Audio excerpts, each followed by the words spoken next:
How's it going, Sledheads? Guard here. Now, if you're familiar with Sledstorm speedruns, you should be aware that there is a way to get a boost at the start of each race, which is done by holding accelerate from 3 and releasing it on the last few frames before the 1 vanishes off screen. We refer to this boost as the perfect start in the speedrunning community. It's pretty simple and easy to pull off. The issue with the perfect start is that the majority of the tracks in the game have a turn or jump right at the start, and being able to make the turn or jump with all that speed can be quite challenging. So in this video, I'm going to teach you guys how to manage your perfect starts for all the open mountain tracks.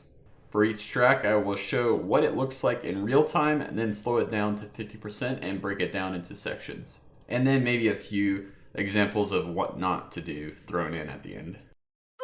Ready?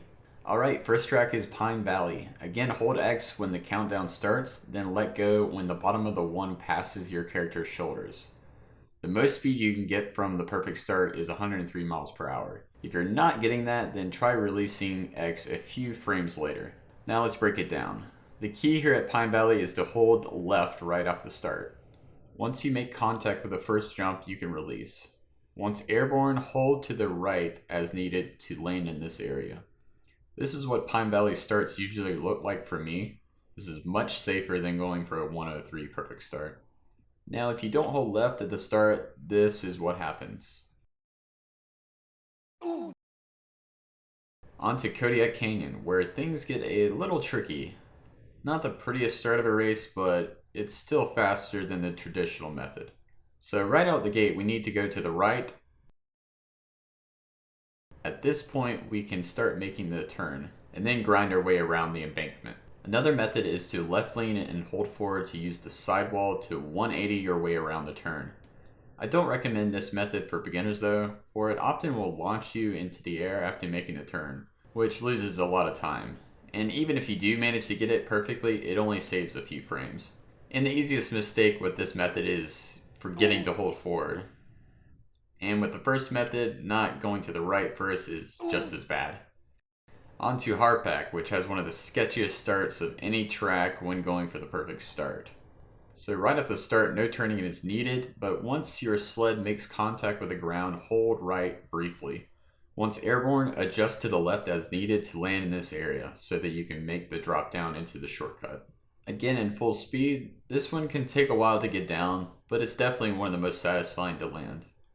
Finding that sweet spot to lead the jump at with all that speed can be a daunting task at first. For too far, either way can result in a crash. In those situations, it's probably best to just go with the flow. Knowing when it's too late to make a route is one of the most important skills to have when playing this game. On to Eagle Ridge, which is very similar to Kodiak Canyon, seeing that we must go to the right first to make the left turn. Off the start, no turning is needed, but right when your sled hits the powder, start turning to the left. After hitting or passing this sign, left lean and hold forward to make the bank. If you don't go to the right first, you will launch off the jump and won't be able to make the turn as smooth.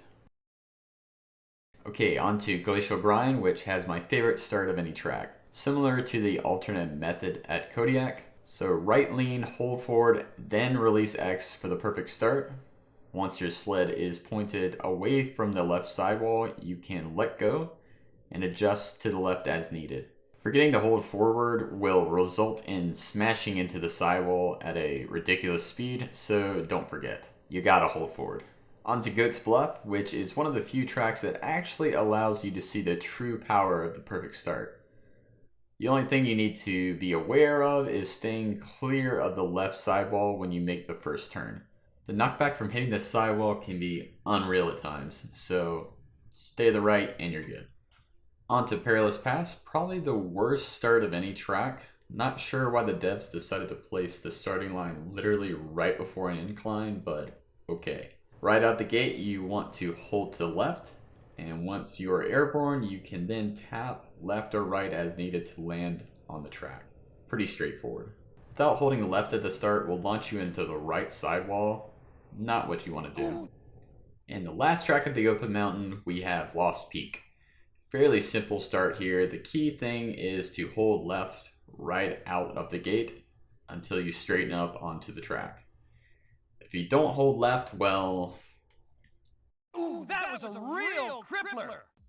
And that is it, how to manage the perfect start for every open mountain track.